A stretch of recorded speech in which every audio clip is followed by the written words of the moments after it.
Well, our next speaker, I'm also very excited for you to hear from him. He's become a pretty good friend of ours and of Victoria, and I don't really like reading introductions, but I'm going to read this one because I want to get it right. Robb Tully with ExxonMobil serves as their venture executive for Gulf Coast Growth Ventures. This is a joint venture. Some of you have read about this, by the way. A joint venture between ExxonMobil Chemical Company and SABIC. Robb originally hails from Canada. He obtained his bachelor's degree in mechanical engineering from Queen's University in Kingston, Ontario, before joining Imperial Oil Limited, which is the Canadian subsidiary of ExxonMobil, and that was back just after he graduated in 1979. From the first 20 years in his career, Robb worked in the Sarnia chemical plant, where he held a variety of plant assignments. In 2000, he moved to Baton Rouge, where he became the high-density polyethylene product technology manager, and then moved to Houston in 2002, where he spent the next 5 years in commercial assignments. In 2007, Robb returned to manufacturing and became the technical manager for the Beaumont chemical plant, and then in 2010, he was named the site manager for that facility.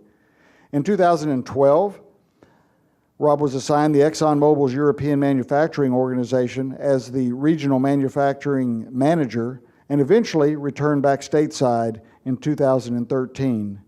In 2013, he became the plant manager for the ExxonMobil chemical plant in Baytown, another large chemical facility. He served in that role until March of this year, when he was named to his current position. Now, he's not all about the company, even though that's a lot about the company. He also does quite a bit of community outreach things in his spare time. Robb has served on the board of directors of Junior Achievement, Boy Scouts of America, the Southeast Texas Plant Managers Forum. He most recently served on the board of the East Harris County Manufacturers Association, as well as the Goose Creek Educational Foundation. So with that, I'd sure like for you all to help me continue to market Victoria tonight, by the way, and welcome Robb Tully.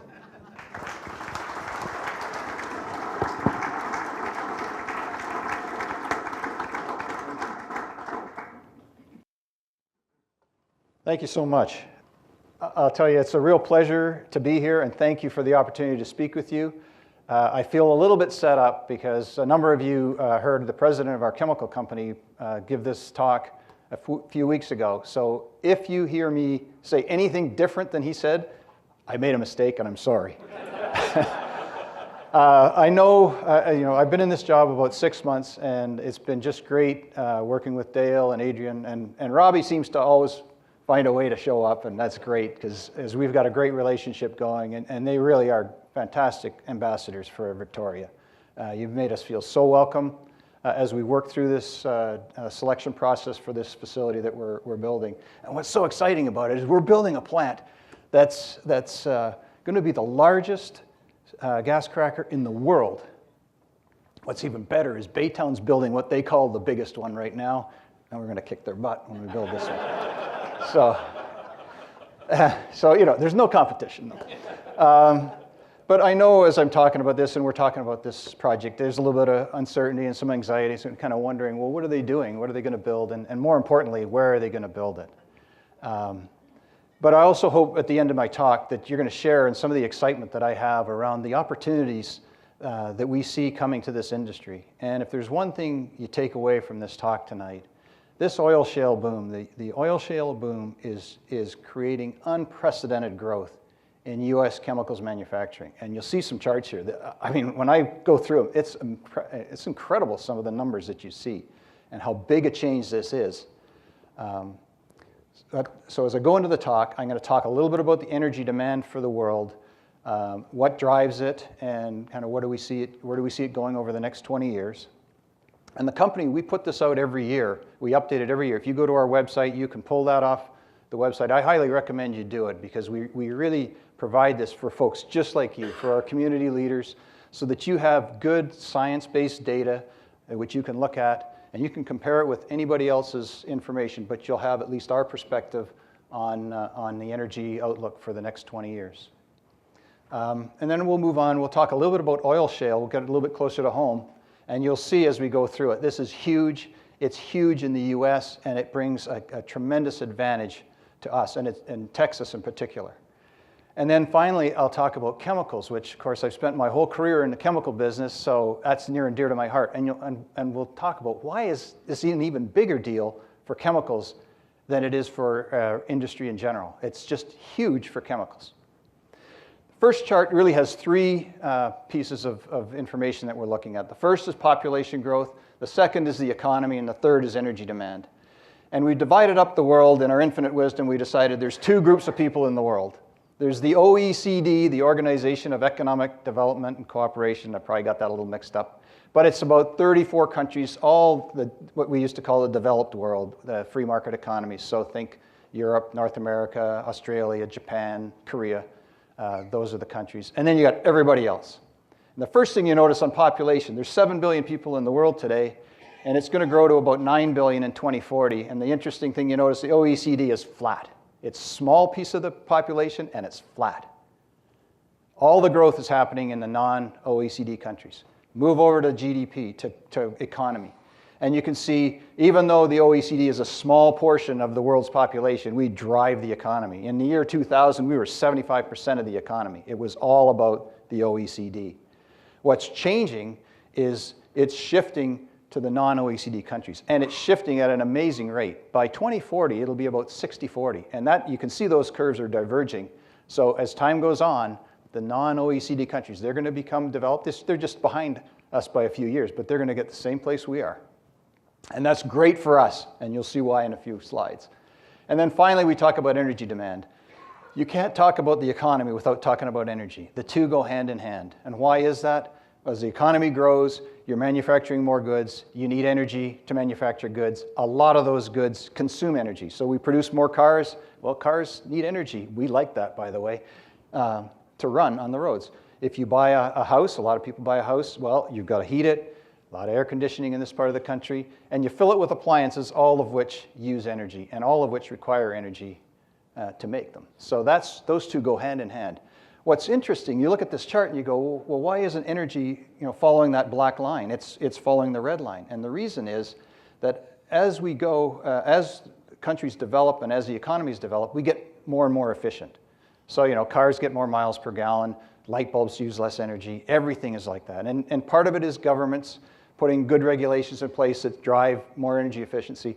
But a big, big piece of it is, it's a little bit self-serving, right? If you're running a business, you want to do it more efficiently. If you can build your widgets for less, with using less energy, you're going to make more profit. So there's self-motivation there for us to continue to get more efficient.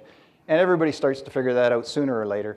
The more the economy develops, the more they get focused on energy efficiency. And so when you look at that, you see the blue chart on the far right. The OECD is actually trending downwards. Even though the economy is growing by 85% over this time period, the actual energy consumed is going down, and that's mainly because of our focus on efficiencies. Okay, the next chart just talks about, well, where's all that energy coming from? Well, if you go back, way back when, biomass, and there's still parts of the world that use that, and it's mainly wood, but anything organic that you can burn is what we're talking about. You can see coal, which is the orange line. It comes in with the Industrial Revolution, and it's still, and has grown right up until very, very recently. Coal has been a major source of energy, despite all the bad press about it, and the reality that it does have a big carbon footprint. It's, for a lot of parts of the world, that's the only source of energy they have, and it's going to get used. Oil, you can see, came in the 1950s, and the way to think about oil is planes, trains, and automobiles. As the transportation sector really grew, not only John Candy drove the cars. So, and then gas in the red, you can see, has really grown, and it continues to grow. And you'll see the reason it's continuing to grow at the tail end is because of this whole oil shale boom that we're going to talk about in a few minutes.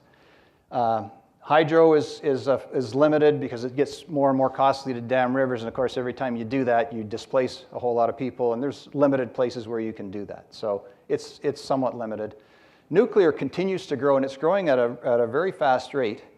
There's really two things driving that. One is there's some countries that have no real source of hydrocarbons, so nuclear is an option that they have to pursue. Second thing is, and it's a really good thing, is a nuclear power plant produces zero carbon dioxide. It is a no energy footprint. That is the huge advantage of nuclear. Now, of course, you've got all the safety issues, and that earthquake in Japan just kind of woke a lot of people up to, we really have to do this right. If you're going to pursue that kind of an industry, you have to do it right. And then the last thing I want to point out is renewables, which is the yellow little tip of the iceberg here. And you can see it's growing faster than any other segment of the energy supply chain. But if you look at the scale of the world, renewables, the idea of we're going to run on solar and wind, I mean, you'd walk out your back door and bump into a windmill if you tried to do that. There's just, the scale of the industry is so great. And one of the ways we think about the scale to help you get your hands around it is ExxonMobil, largest integrated oil company in the world. We produce 4 million oil equivalent barrels a day. So a barrel is about 23 inches in diameter. And if you stacked all those barrels end to end and started on I-10 and kind of headed towards the East Coast, you could drive your truck down the highway and you'd be seeing barrels all the way to New York. Every single day, that's how much we make. Any idea what percent of the world's total energy ExxonMobil produces? And we're the biggest. No, 2%, but that was a good guess. 2% of the world's energy, that starts to get you the feeling of just how big this is. And to talk about renewables taking over that size, that's why it's such a small piece. Not that it's not growing. I mean, renewables are growing like crazy, and they will continue to grow.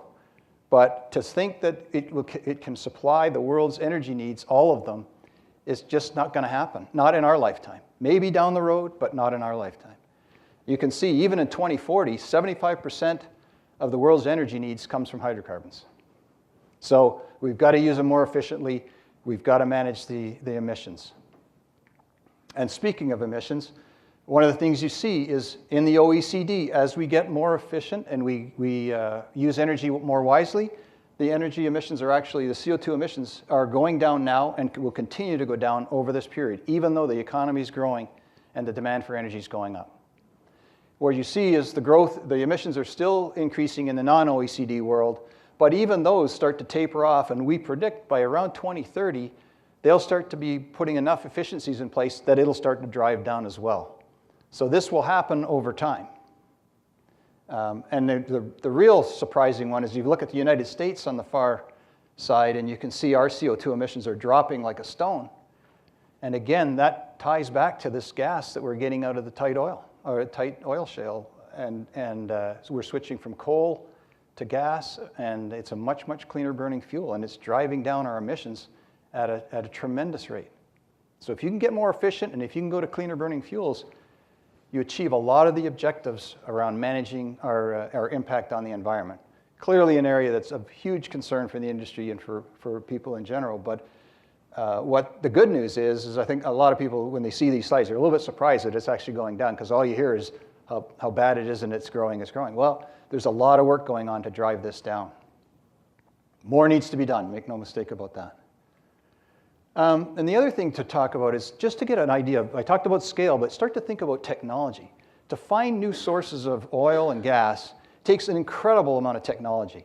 And the way to think about this, if you look on this first slide on the left, that's a deep water well. We can drill 4 to 5 miles down below the surface of the ocean into the soil down below there and find oil. 5 miles down. 5 miles down. That's a long ways. The second one's even more impressive. That's a picture of Sakhalin, which is just north of Japan and off the east coast of, on the east coast of Russia. And of course, you see all the ice. And the problem with having an oil rig sitting out in the middle of the ocean up there is you got icebergs, and they can damage darn near anything. So what the technology we use there is we actually built the oil well on the land, drilled a mile down underground, turned it 90 degrees, went 7 miles underneath the Bering Sea, and hit a pocket of oil. Now, the way I would get you to think about it is take a garden hose and hold it at one end and try to put the other end through a ring about that big. It's just incredible. You think about the technology to do that. 7 miles out in the ocean, and you've got a bunch of engineers crowded around a computer screen trying to find that oil. It's just amazing what they can do.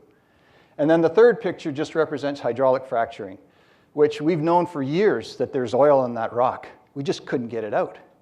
And in Saudi Arabia, you drill a hole in the sand and you hit an oil pocket, there's so much pressure it just comes shooting out of the ground.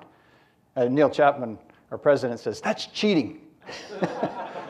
But here you drill a hole, you find the oil, and nothing happens. So we had to come up with a technology, and of course, as you've seen, what we do is we combine this 90-degree drilling. So you go down, and the seams tend to be very narrow, very thin. So you have to hit the seam, and then you use hydraulic fracturing where you actually crack the rock, and that creates openings in the rock. And you push sand down with the water so it holds those openings open, and then the gas and the oil can flow through the holes and up to the surface. It's a tremendous advantage, and you'll see how big an advantage it is here shortly.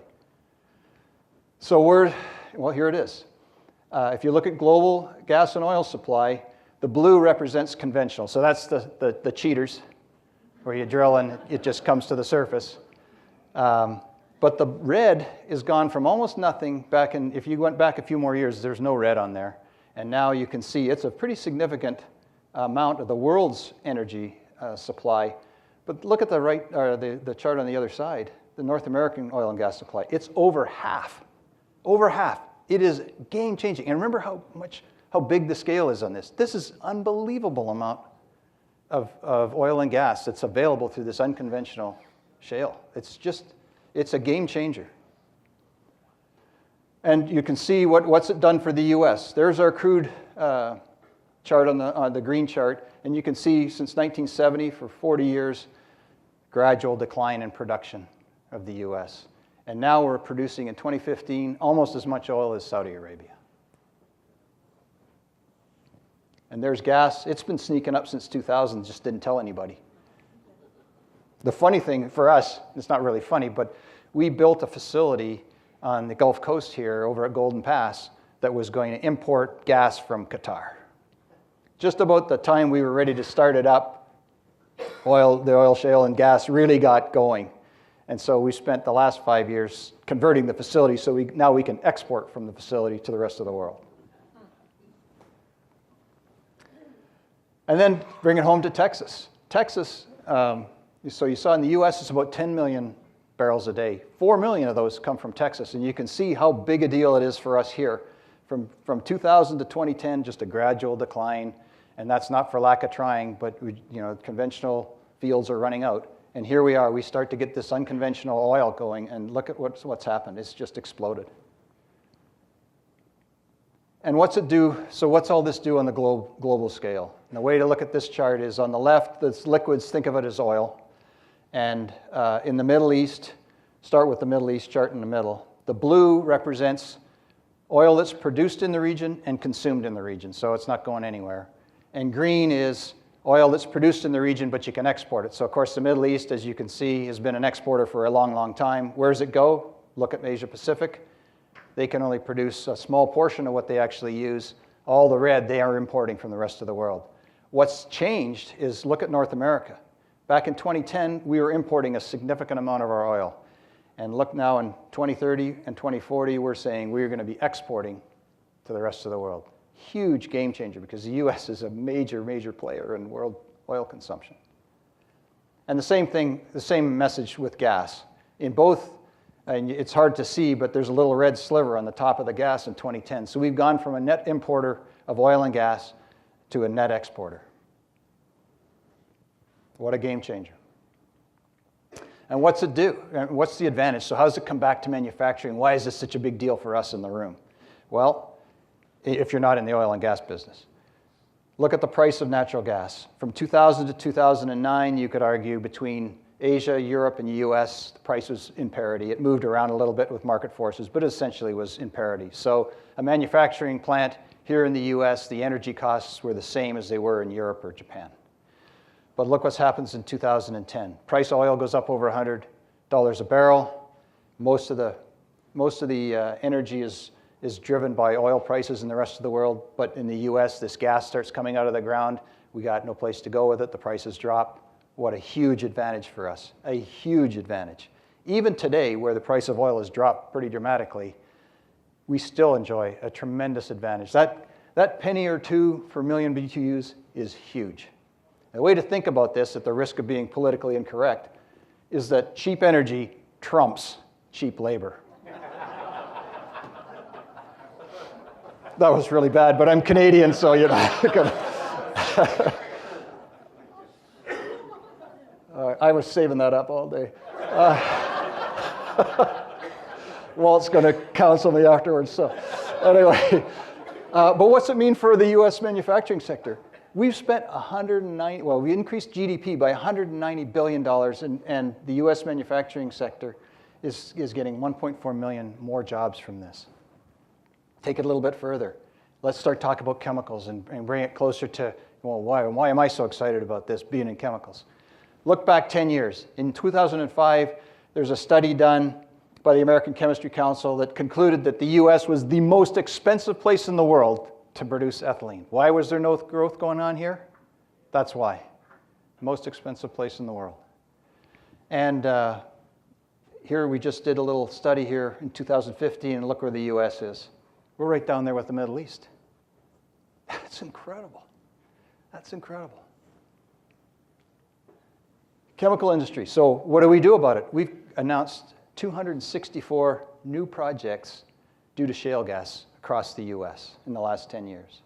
$164 billion in capital investment and 700,000 plus new jobs by 2023. It's just incredible what this is doing and the change. And if you think about U.S. manufacturing as a whole, you can see that the chemical industry has been about 15 to 20% of total expenditures, capital expenditures in U.S. manufacturing for a long, long time. But look at the last couple of years. Right? The rest of manufacturing spending at about the same pace, but chemicals has now grown from 20% to 50%. 50% of the investment in the U.S. in manufacturing is going into the chemical industry. What an opportunity. So where's it all going to go? I mean, why would we be producing all these chemicals? Who's going to use them? And so let's remember the first couple of charts I went through. I'm going to get into a little more detail now. If you look at energy growth, it's about 2%, and GDP is about 2.8%. Remember, we talked about that in the early slide, that the economy is growing a little bit faster than energy because of the efficiencies. But there's chemicals zooming up there at 4%. There's got to be a reason for that. And the reason has to do with population. But you got to look at population a little bit closer. And the first thing we do is look at, well, where is the growth happening? Where's the chemicals growth happening? It's not really happening in North America or Europe, the OECD countries. There's a little bit, but not a lot. It's all happening in Asia and the rest of the world. And the next chart is the one that just blows me away. When I look at this, I try to get your head around some of the numbers on this chart. If you start on the bars on the left-hand side, in 2014, there were 2 billion people with middle class incomes. And middle class, why is it so important to us? They spend money, right? They have disposable income, discretionary income. They're beyond just trying to survive from day to day. They have an opportunity now to spend money on things to make their lives better and the lives of their families better. In general, people want to do that regardless of what country in the world they come from. So here we are in 2014. And the OECD countries, we have about 1 billion people with middle class incomes. And the rest of the world accounts for 1 billion. So let's go out 15 years to 2030. India in 2030 will have as many people with middle class incomes as the entire OECD world. China, which you wouldn't have been too surprised by, has as many people with middle class incomes as the rest of the OECD world. India? Come on. And then the rest of the world is getting up there close to 1 billion in the rest of the world in key growth countries. And key growth, you can see, are those green countries that we've kind of spotlighted. And there's OECD. We still have 1 billion people with middle class. In fact, if you look real close, it's actually dropped a little bit. So where's all the growth going? It's all going over to Asia primarily. So what are we going to do in the US? We've got all the cheap feedstock here. And why is the other big advantage for chemicals is not only is gas and oil our source of energy, it's our feedstock. So now we have low-cost energy and low-cost feedstock. I could go back to my joke again, but boy, oh boy, you talk about advantage for the chemical business. It's incredible. And where's it going to go? We're going to put it in ships, and we're going to ship it to China, and we're going to turn the world on its head. Instead of importing from China, we're going to export to China. The trade difference is $30 billion. From 2014 to 2030, the increase in exports, $30 billion. Big numbers. I can't count that high. And what's it mean for us? Well, for ExxonMobil, we're expanding in Baytown, the almost biggest plant in the world. And Texas will continue to grow and be our biggest supply point in the world. That plant's due to start up in 2017. And I'm, of course, working on this project that we're still looking at. So I'm going to go and address that before you ask me the question. We're in the selection process, selection phase. We started and we've looked at 50 sites around the Gulf Coast. And we looked at things like, first of all, you have to have a good site. You have to have a place that you can build a chemical plant. You have to have deep water access because a lot of the equipment that we use in the plant is manufactured, very specialized equipment. It's manufactured in 1 or 2 places in the world, so we have to be able to get it into the plant. You have to have a community that's supportive and willing to work with you because there's a lot of infrastructure that needs to be put in place. Traffic, I wish I could tell you traffic in Baytown is fine, but it's not. There's a lot of people that, I used to go to the CAP meetings there with the citizens and I would apologize. I'd get up at the start of every meeting, I go, I am sorry about the traffic, now let's talk about everything else. But that goes with it. So you have to have a community that's willing to work with you to figure out solutions to that problem. And what I can tell you is on the list of where we started with around 50, we're down to 4, 2 in Louisiana, 2 in Texas, and Victoria is very, very high on that list of 4. And regardless of what we decide for this project, the same things that make Victoria attractive to us are going to make Victoria attractive to the next opportunity that comes along. And I can tell you just within ExxonMobil, I can't speak for SABIC, our partners, but they are very aggressively investing as well. But for us, I know of several other projects that are they're earlier in the pipeline, so they're not quite as far. There's more coming because there's more gas. And you can see the demand is coming. We always get it wrong, by the way. We will overbuild and we'll struggle for a few years, but the demand is coming, the population is growing, people are hitting that middle class. When they hit the middle class, they will buy cars, they will buy motorcycles, they will buy TVs, they will move into homes. All that stuff's going to happen. The other big driver is the middle class. A lot of people urbanize. They move to the cities. Well, now instead of going to the market to buy vegetables and that, and you put it in your burlap sack and you take it home and you got to eat it within a day or it's spoiled on you, you go to the supermarket and all your food's kept in plastic to keep it fresh. And it's stored in a refrigerator, which if you look closely at a refrigerator, other than that thin steel shell on it, it's all plastic. Polypropylene, by the way. I used to sell polypropylene, but and you look at most of those appliances, they're made of plastic. Cars, 10% of the vehicle weight now is plastics and rubbers and things like that. 50% of the volume is plastic. So don't bang it too hard because, well, the funny thing is when it was metal, it would dent and it would stay. Now it's plastic, you bend and it comes back out. So the demand is there. It's coming. And Texas is at the center. I mean, Houston alone is 42% of the U.S. petrochemicals industry. And if you go along the Gulf Coast, it's all here. It's all here. And we have the infrastructure. The nice thing is, it's not only going to be manufactured here, we have to transport it, we have to then ship it. All those industries will benefit from this growth in U.S. manufacturing, chemical manufacturing.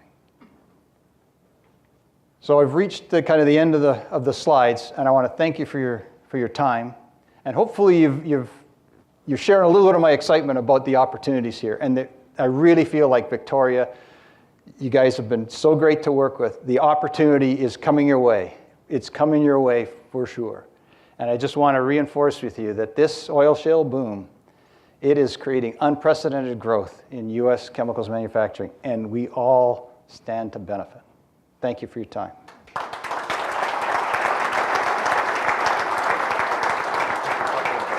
Sure. We have a couple of questions maybe from the audience. Have some time? Yeah, Mark. What about the correlation between fracking and earthquakes? A lot of studies being done on that, and I'm not the right person to answer that question, but I can tell you for ExxonMobil, anytime we're involved in an industry, as we are in the hydraulic fracturing, our scientists are heavily involved in studying that. And I would strongly suggest, if you go to our website, we keep updating on a regular basis, kind of here's where we are, here's the latest reports we have, here's our perspective on it. And the fun thing about those is you get everybody else's perspective too, right? So you can kind of get the debate going back and forth. Don't get me wrong, I'll take the fracking and the earthquakes. Yeah, just if there is some. Anybody else? Yeah, Tom. So out of the 50 original sites, what drew your interest zeroed in on Victoria? I would, for sure, the fact that you guys have a great site, and it's located on a canal that gets us access to deep water. The other big factor, a lot of the other sites had something similar, but I would say working with the folks here in Victoria, you guys have been really good to work with, really good to work with. And all the kind of issues and concerns you think about bringing a plant into a community, what we've always found when we came here to talk to Dale and his team has been, how can we work together to make this work both for the community and for the company. It wasn't just one-sided. It was how can we work together on this. And that means a lot for us. I mean, when we come into a community and we want to be a good neighbor and we want to be a good partner of the community. And you can go to Beaumont where I've worked, you can go to Baytown. They might say I was an exception, but the other guys are really good to work with. It's been great. I mean, we participate just like folks from industry in this room. We participate to the extent possible, as many things as we can get involved in, we try to participate in the community. That's great. Thank you. One more. Oh, Dan? I may not be able to comment on this, but similar to this question, if there was one thing we could improve that would really improve our side in your eyes, is there any comment on that? Robbie knows you got to dig that canal about 50 feet deeper and 100 feet wider. All right, there's shovels in the back, so when we leave here, everybody grab one. That's it. One more question, Tom. When y'all were deciding, okay, my folks used to live in the Bay Camp, so I know it's crowded and you're on the ship channel and all that. Mm-hmm. What's needed where you were willing to put that much investment already in a tight location? Well, once you have a site, there's a lot of infrastructure advantages that go with it. For example, you can run the new facility with the same management team, the same maintenance organization. You might add some people to do the actual work, but your infrastructure, your oversight is the same. You can take advantage of a lot of utilities and facilities that you've already got there for the rest of the site. And it's a site-by-site decision because some sites are completely built out and you run out of room. Baytown, I would argue, was a close decision. It was tight. We had to use a couple of shoehorns to get the last furnace in, yeah. All right, Rob, thank you. Thanks for being here with us. Thanks, Dale. Thank you for your time. Thanks. Before I pass the mic back to Jeff, I just want a couple of observations. 10 years ago or less, we were worried that we might lose some of the petrochemical plants that we have in this region just because of the way the industry was trending. And today, we're talking about more and expansion. So some of those folks may be here from one of our area plants. They're members of VEDC. If you see them, be sure and give them a hug before they leave because it's a great thing for their industry. And I want to really thank Rob again because this is a rare treat. Folks, this is a real rare treat for us to have this much candor and exposure to someone that we've been working with for a while. This in advance of knowing exactly what they're wanting to do or going to do to be able to share this much information with us and a peek under the tent as to the future of this industry. So thank you very much, Rob, and what you guys are willing to share.